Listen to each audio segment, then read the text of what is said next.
하나님의 선하심, 하나님의 좋으심, 우리 좋으신 하나님은 사랑이라는 성품으로 우리에게 나타납니다.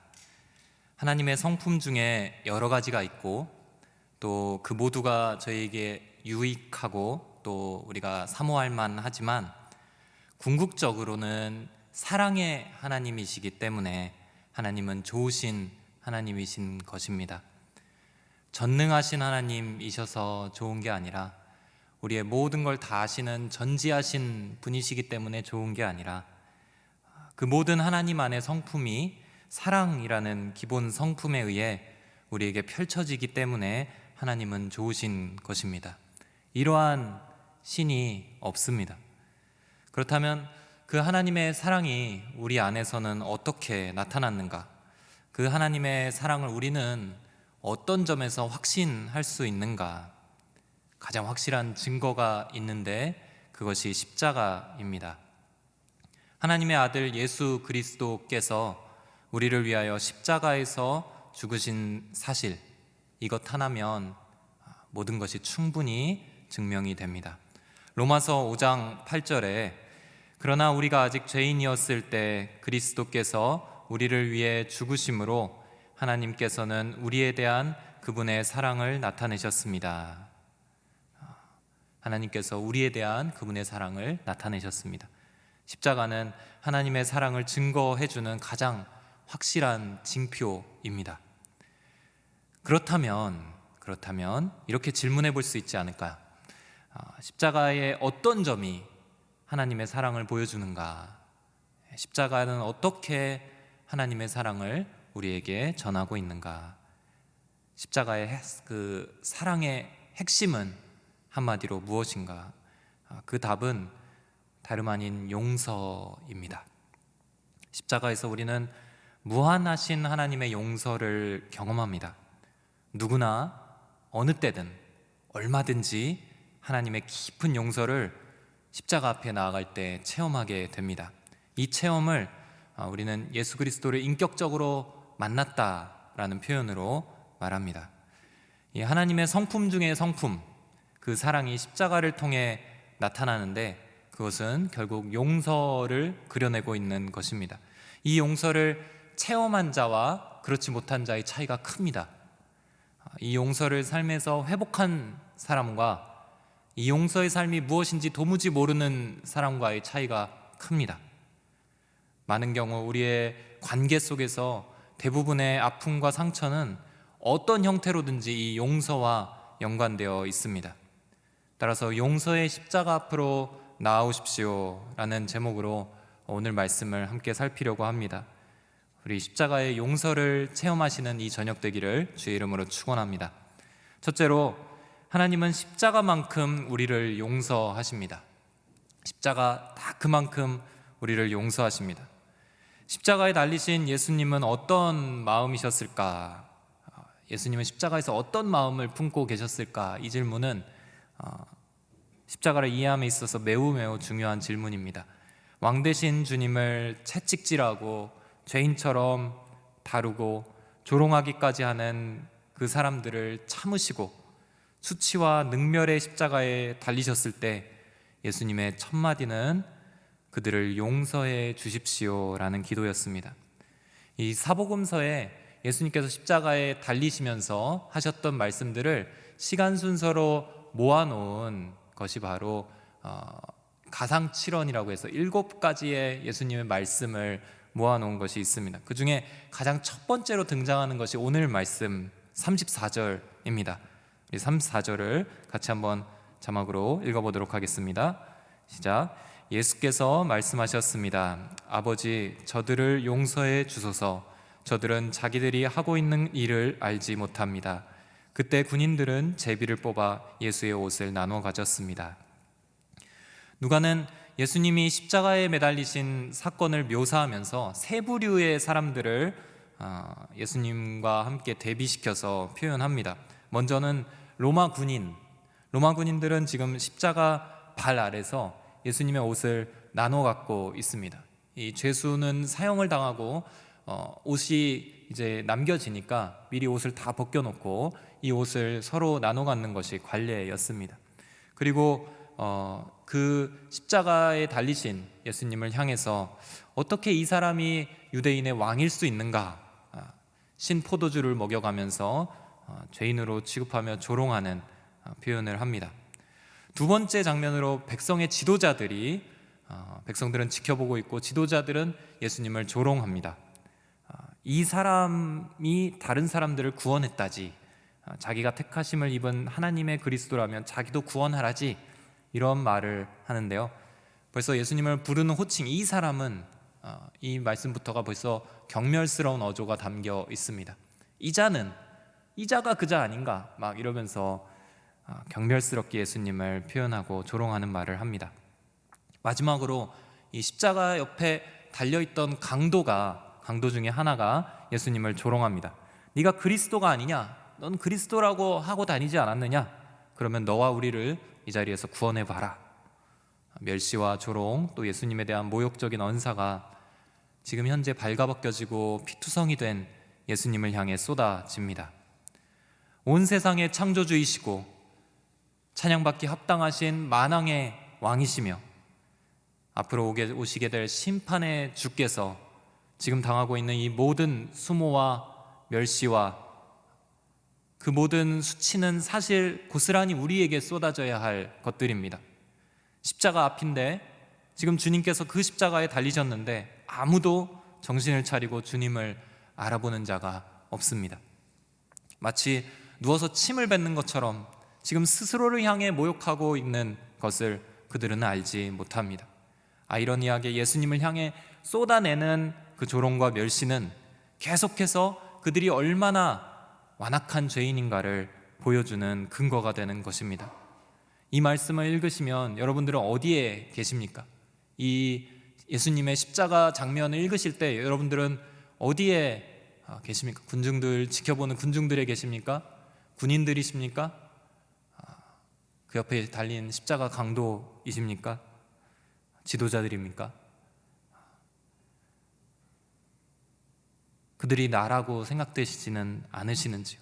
우리 스스로가 얼굴이 화끈거리고 마음이 한없이 부끄럽고 또 후회스럽기까지 한 그 통회에 눈물이 나는 이유는 이 모습이, 지금 예수님을 조롱하고 있는 이 모습이 우리의 온전한 실상이기 때문입니다.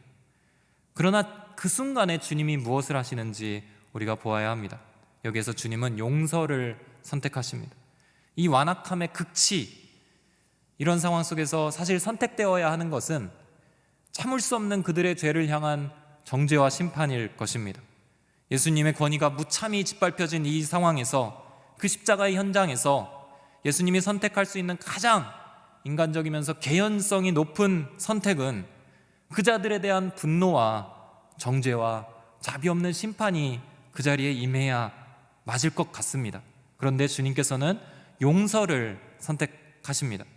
주님의 마음은 지금 정죄와 분노 대신에 용서로 가득해 계시는 것입니다. 하나님 아버지께 나아가면 지금 이 자들을 고발해도 시원찮을 그 자리에 예수님은 서지 않으시고 그 피 묻은 얼굴로 우리를 대신해서 변호하는 자리에 서 계십니다. 그게 예수님의 용서의 기도입니다. 아버지, 저들을 용서해 주소서. 저들은 자기들이 하고 있는 일을 알지 못합니다.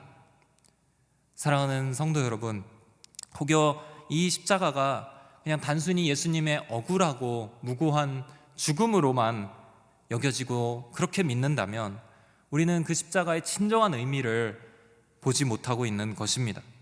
십자가는 제단이고 예수님은 지금 제물이 되셨습니다. 그 제물의 희생은 하나님과의 화해를 의미합니다. 근데 이 화해의 손길을 우리가 내미는 것이 아니라, 죄인인 인간이 내밀고 있는 것이 아니라 하나님이 내밀고 계시는 것입니다. 화해의 방법도 기가 막힙니다. 하나님께서 제시하시는데 그 누구도 그건 너무 쉬운 방법이지 않소? 이렇게 반박할 수 없는 하나님 독생자 예수 그리스도께서 죽으시는, 그들을 대신해서 제물이 되시는 방법으로, 그런 끔찍한 십자가 앞으로 내모는 그 죄인들을 용서하시는 방법으로 하나님께서는 서 계시는 것입니다. 이 사랑이 지금 저와 여러분들에게도 분명하게 존재하고 있다고 저는 믿습니다. 간혹 우리는 하나님의 사랑을 의심합니다. 하나님이 나 같은 죄인에게서도 그 사랑을 베푸실 수 있겠는가? 내가 그토록 하나님을 거역했는데 그런 내가 은혜를 구한다는 것은 너무 무례한 것 아닌가? 하나님 앞에서 나는 도저히 용서받지 못할 죄인인데, 사탄은 이런 마음을 너무도 즐거워하며 우리를 공격합니다. 네가 하나님의 사랑받는 자녀이냐? 하나님께서 너를 용서하시겠느냐? 사탄은 이렇게 공격하기를 좋아합니다. 그러나 십자가의 이 용서의 기도가 우리에게는 있습니다. 십자가는 하나님의 용서의 증거입니다. 예수님이 우리를 용서하시겠다고 결단한 내용이 정확하게 십자가에 표현되어 있습니다. 하나님께서는 십자가만큼 우리를 용서하셨습니다. 더 이상의 표현이 필요 없는 것이죠. 이로써 용서가 안 되는 죄는 없는 것입니다. 사랑하는 성도 여러분, 이 십자가의 용서 기도가 그 용서의 기도를 들으시는 예수님의 음성을 듣는 이 저녁 되시기를 주의 이름으로 축원합니다. 이 십자가의 사랑의 용서 안에 우리가 다 들어와 있다는 것을 확신하시기를 축원합니다. 우리의 마음과 영혼이 그 용서의 기도 안에 거하기를 바랍니다. 용서받은 자처럼 살고 다시 한번 선한 발걸음을 시작할 수 있는 것입니다. 십자가의 용서는 오늘 우리에게도 유효하고 충분하기 때문입니다. 둘째로, 하나님은 십자가 앞으로 나온 모두를 용서하십니다. 십자가 앞으로 나온 누구든 하나님은 용서하십니다. 십자가는 전적인 하나님의 은혜이고 또 하나님께서 시작하시고 완성하신 죄사함과 용서의 길입니다. 우리는 이 십자가 구원에서 우리가 뭔가 더 해야 할 공로가 전혀 없습니다. 근데 여기에 중요한 문제가 있습니다. 이 구원에 이르려면 그 은혜의 십자가 앞에 나아가야 하는 것입니다. 용서의 십자가의 그 길은 누구에게나 열려 있는데 그 길을 들어가야 은혜의 구원을 얻는 것입니다. 이를 선택하는 의지까지 하나님은 강제하지 않으십니다. 그러나 누구든지 그 십자가의 문 안으로 들어가기만 한다면 그에게 구원은 허락됩니다. 누구든지입니다. 심지어 죄로 가득 채워진 인생을 살았던 사람이라 할지라도 말입니다. 누가복음의 저자 누가는 이 십자가의 사건에서, 오늘 저희가 읽은 그 본문에서 예수님이 십자가에 달리셔서 숨을 거두시기 직전까지의 그 상황, 그 짧은 순간에 매우 흥미진진한 일화 하나를 포착해서 복음서에 써 넣습니다. 그것은 옆에 달린, 좌우편에 달린 두 강도들과 예수님과 대화했던 것입니다. 다른 복음서에서는 이 대화가 잘 나오지 않습니다. 그냥 그 강도들이 예수님을 조롱하더라, 이 정도 이야기만 나올 뿐입니다. 이 두 번째 강도의 구원 이야기는 오직 누가복음에서만 다루고 있는데, 누가는 이 부분을 다루면서 결국 십자가의 구원은 누가 받는가, 이 질문을 하고 있습니다. 오늘 말씀 40절 41절을 함께 읽도록 하겠습니다. 40절 시작. 그러나 다른 죄수는 그를 꾸짖으며 말했습니다. 너도 똑같은 십자가 처형을 받고 있으면서 하나님이 두렵지도 않느냐? 우리가 저지른 짓이 있으니 마땅히 받을 벌을 받는 것이지만 이분은 잘못한 일이 아무것도 없다. 예수님을 조롱하는 강도, 그 반대편에 매달려 있던 강도가 지금 말하고 있습니다. 너는 하나님이 두렵지도 않느냐? 우리는 십자가 이 사형 형벌이 마땅하지만 이분은 잘못한 것이 하나도 없다. 강도의 죽음은 사실은 너무도 비참한 죽음이죠. 그는 자신의 생명이 이제 끝나가는 그 자리에서 정신이 듭니다. 자신의 생명을 돌아보며, 자기 인생을 돌아보며 하나님 앞에 나아갔을 때 내가 내세울 것이 아무것도 없다는 것을 그는 문득 깨닫습니다. 죽어서도 영혼을 심판하시는 그분 앞에 섰을 때 자신은 도저히 고개를 들 수 없는 부끄러운 삶을 살고 있었던 것입니다. 그런데 그 순간에 그 강도가 옆을 보니 예수님이 계신 것입니다. 그리고 그분이 어떠한 분이신지를 세상 가운데서 들었던 기억을 해냅니다. 병자를 고치시고 죄인을 용서하시고 복음을 증거하시고 유대인의 존경받는 선생님이셨고 일주일 전만 해도 사람들이 예루살렘을 떠들썩하게 할 정도로 호산나 우리를 구원하소서 다윗의 자손이여 이렇게 고백했던 그분이 지금 자기와 똑같은, 아니 더 중벌한 형벌의 자리에 있는 것입니다. 있을 수가 없죠. 이분은 도저히 그럴 분이 아니라는 것입니다. 이분은 하나님 나라에 분명히 들어가실 분이라는 확신이 그에게 들었습니다. 이 시간에 이 강도의 마음에 하나님의 빛이 비춥니다. 그는 옆자리 예수님을 알아봅니다. 그리고 십자가의 의미를 깨닫습니다. 그리고 어쩌면 자기 자신도 다 이해 못하는 말을, 아주 아름다운 고백을 그가 예수님께 드립니다. 42절과 43절 함께 읽도록 하겠습니다. 시작. 그리고 말했습니다. 예수여, 당신의 나라에 들어가실 때 저를 기억해 주십시오. 예수께서 그에게 대답하셨습니다. 내가 진실로 내게 말한다. 오늘 내가 나와 함께 낙원에 있을 것이다.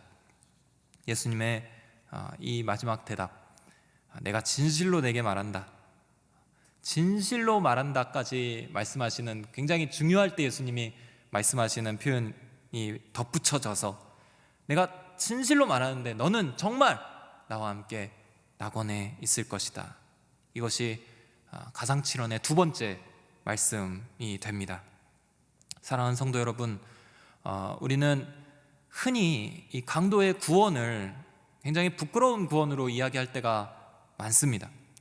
그렇게 마음대로 막 살다가 정말 마지막 고백 하나로 천국 열차를 타는, 천국에 가면 이 강도는 정말 저 끝자락에 앉아 있을 것 같은, 그렇게 우스갯소리로 이야기하기도 합니다.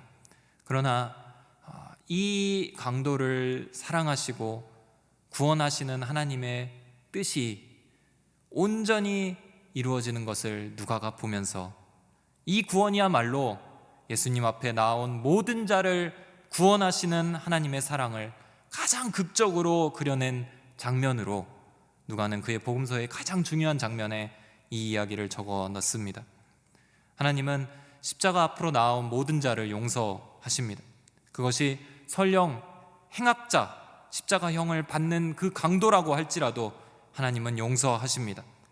십자가 앞에 있느냐 아니면 십자가와 예수님을 보지 못하고 있느냐, 이것이 중요한 것입니다.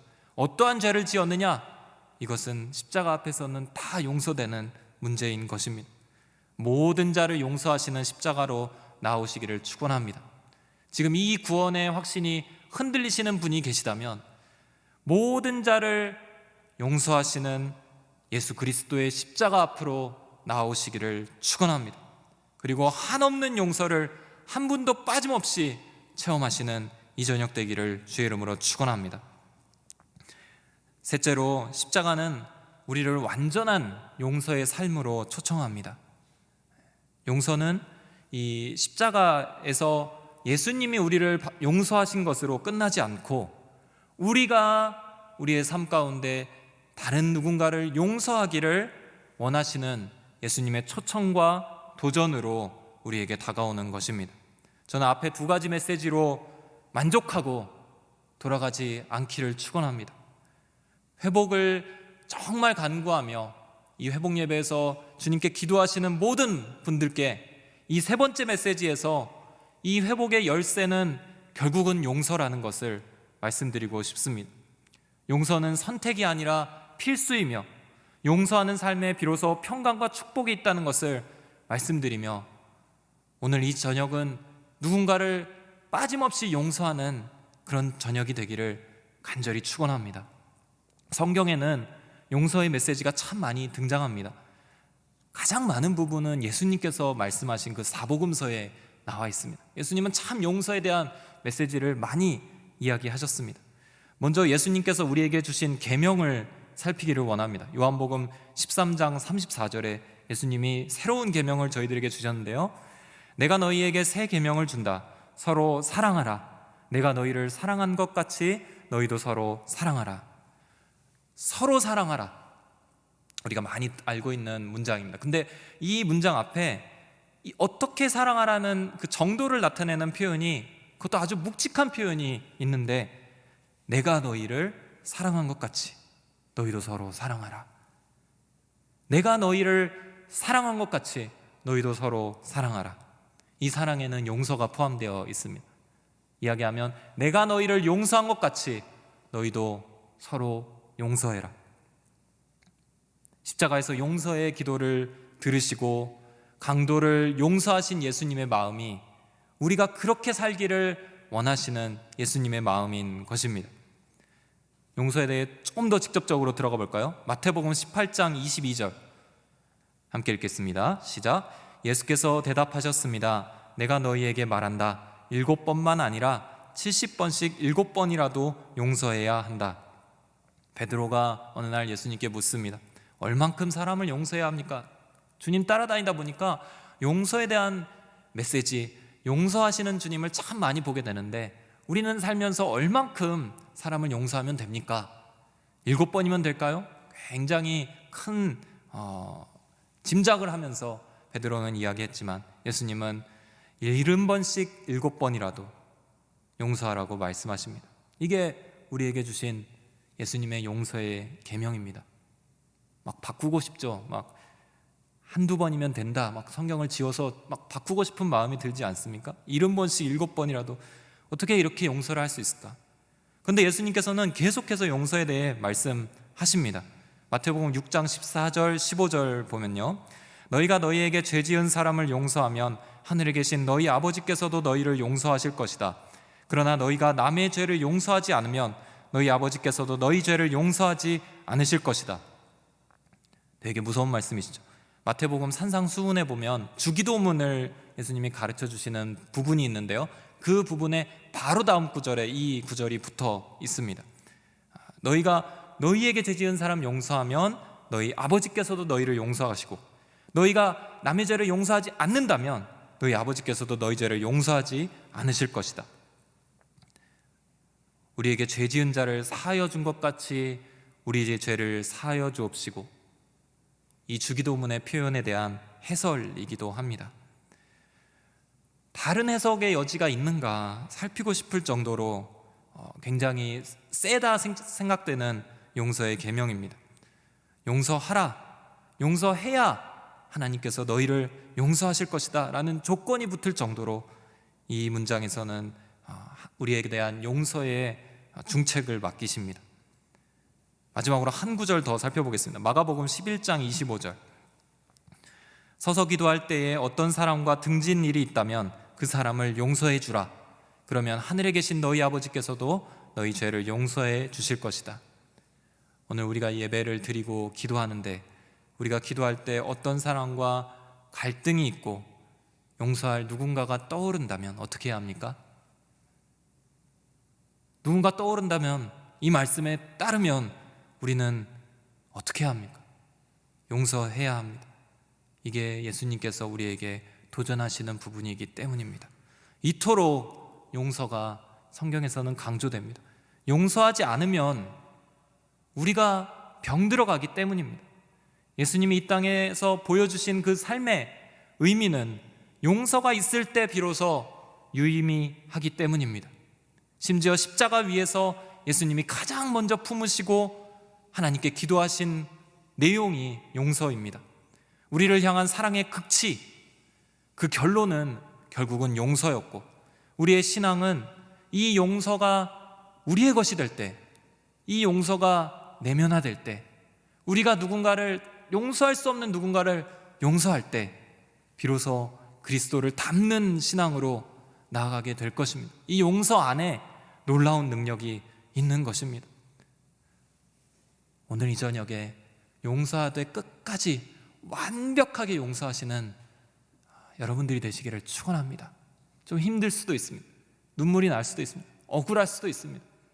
그러나 이 용서의 계명 붙잡고 하나님 앞에 씨름하시는 여러분들 되시기를 바랍니다. 몇 년 전에 영국의 웨스트민스터 채플에서 마틴 로이드 존스 목사님 후임으로 25년 동안 사역하셨던 R.T. 켄달 목사님께서 한국에 오셨고 또 온누리교회에 오셔서 용서에 관한 메시지로 목회자들에게 말씀하신 적이 있었습니다. 목회자 세미나 기간 중이었는데요, 성령의 기름 부으심을 주제로 우리가 메시지를 듣고 훈련을 받는 기간 동안 주 강사로 오셨어요. 그래서 시리즈로 메시지를 전해 주시는데, 이 첫 번째 강의, 가장 중요한 것들 먼저 이야기를 하시겠잖아요. 첫 번째 강의가 복음과 구원이었고, 두 번째 강의가 용서, 그것도 완전한 용서였습니다. 완전한 용서란 무엇인가? 목사님이 이렇게 정리해 주셨습니다. 우리가 생각하는 그림과 조금 다릅니다. 그 행위를 용납하는 것이 아닙니다. 예수님께서는 더 이상 죄를 짓지 말라 이렇게 말씀하시죠. 그러니까 그 행위를 이렇게 내가 받아들이는 게 아닙니다. 그 죄악된 행위, 나에게 상처 주었던 그 행위를 그래, 그럴 수 있어 이렇게 용납하는 것이 아니라 죄는 미워하는 것입니다. 그리고 완전한 용서라고 해서 반드시 화해가 이루어지는 것도 아닙니다. 쌍방이 더 이상 만날 수 없는 관계도 있잖아요. 혹은 세상을 떠나서 그분이 나에게 주셨던 상처를 내가 용서할 대상이 이 땅에 없는 경우도 있잖아요. 그렇지만 그럴 때에도 용서를 해야 하고 완전한 용서까지 나아갈 수 있는 것입니다. 그리고 그 행위들을 완전히 잊어버리거나 부인하는 것도 아닙니다. 그것은 망각이 될 뿐입니다. 정확하게 그 행위의 의미와 그 결과를 내 삶 속에서 수용하되 적극적인 방법으로 용서로 나아가는 것이 완전한 용서인 것입니다. 예수님께서 그렇게 하신 것입니다. 이 용서로 나아가는 방법을 오늘 우리가 마지막 메시지로 한번 살피기를 원합니다. 켄달 목사님께서 7가지로 정리해서 말씀해 주셨는데요, 첫째로 제3자에게는 아무 말도 하지 않는다. 이게 완전한 용서입니다. 제3자에게는 아무 말도 하지 않는다. 우리는 우리가 받았던 상처를, 그 사람이 나에게 얼마나 잘못했는가를 다른 사람들에게 이야기하기를 좋아합니다. 그래서 그 이야기를 하고 나면 조금 속이 후련해지고, 또 그 제3자의 공감을 들으면서 우리는 회복의 느낌을 갖습니다. 근데 가만히 살펴보면 우리는 왜 그 이야기를 하려고 하는가? 모두가 그를 좋아하지 않기를 바라기 때문에, 나에게 잘못했던 그 사람을 다른 사람도 같이 욕해 주기를 원하기 때문에 그 이야기를 전한다는 것입니다. 그러나 이러한 방법은 주님께서 기뻐하지 않으십니다. 왜냐하면 주님께서는 죄를 기억하지 않으시는 주님이시기 때문입니다. 다른 사람들에게 아무 말도 하지 말라. 다만 예외가 좀 있습니다. 범죄의 경우에는 보고돼야 되고, 또 상담을 위해서, 상담적인 도움을 얻기 위해서 내 상황을 이야기할 때는 예외가 된다. 그러나 오직 하나님께 쏟아부으라. 그리고 우리의 입을 닫아라. 이게 첫 번째 완전한 용서의 방법입니다. 어렵죠? 이 용서로 나아가시기를 축복합니다. 두 번째, 그들이 두려워하지 않도록 한다. 고린도전서 13장 5절에 보면 사랑은 허물을 기억하지 않는다, 죄를 기억하지 않는다, 이 표현이 나옵니다.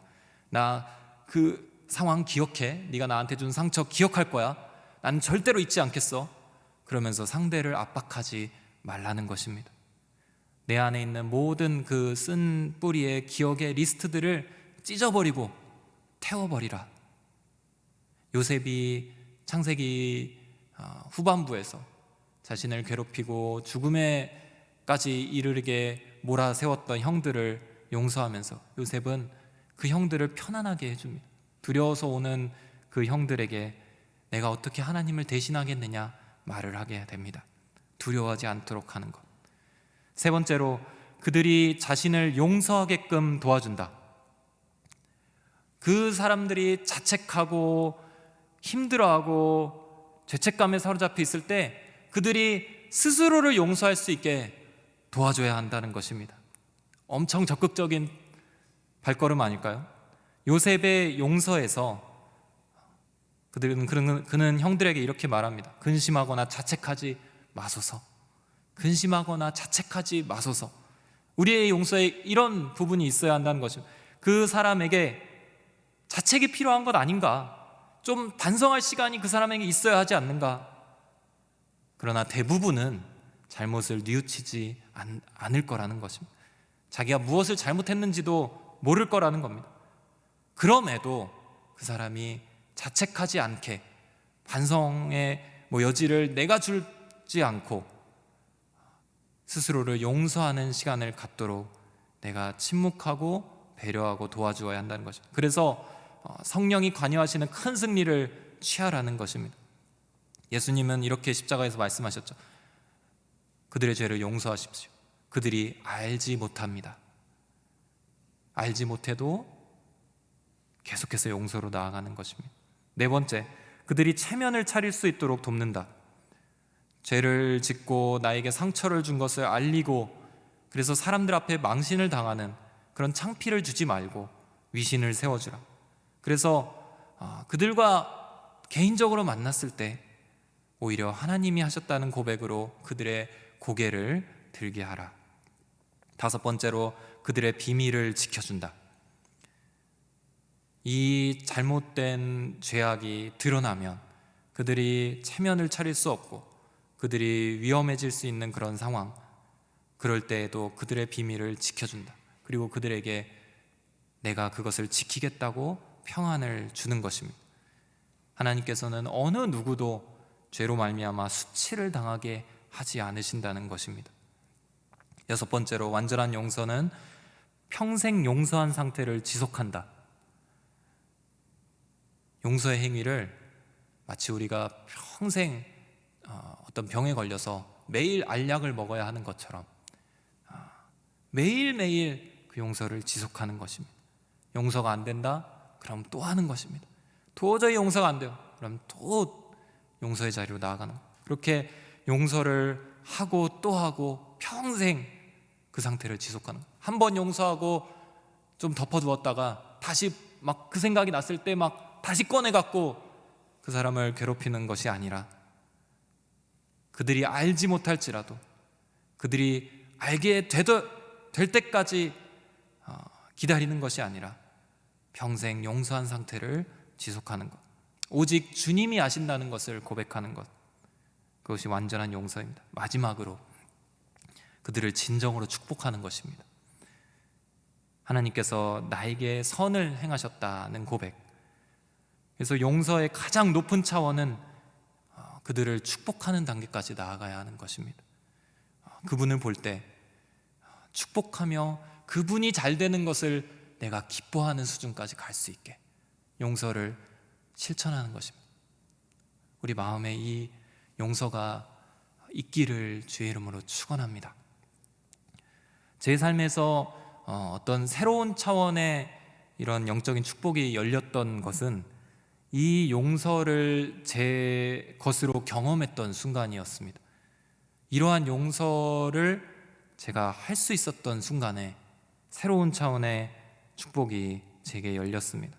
용서하는 결단, 용서할게요, 이 정도를 넘어서 소극적으로 그냥 저 사람 이제 내가 뭐라고 하지 않겠습니다, 이 정도를 넘어서 적극적으로 축복하는 단계까지 나아가는 용서로 나아갈 때 얼마나 억울하고 힘겨웠는지 모릅니다. 눈물도 흘리고 마음이 무겁고 나만 그러는 것 같고 내 상처는 누가 봐주냐 하나님께 울부짖었는데, 그 용서를 끝까지 밀고 나아갔을 때 그 이후에 하나님의 은혜의 문이 열리고 마음의 회복과 평안이 임하는 것을 경험했습니다. 오늘 하나님께서 우리를 용서의 자리로 초청하십니다.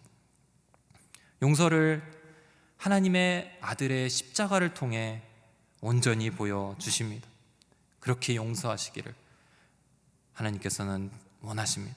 모든 죄를 용서하시고 십자가로 나오는 자들을 모두 용서하시며 우리에게도 요셉의 용서, 예수님의 용서에 이르기도록 기다리시는 그 하나님께 반응하시는 그 용서의 십자가 앞에 나아가 이제 우리 마음의 모든 짓누르는 그 죄를, 또 그 용서의 문제를 해결하시는 이 저녁 되시기를 주의 이름으로 축원합니다. 같이 함께 기도하도록 하겠습니다.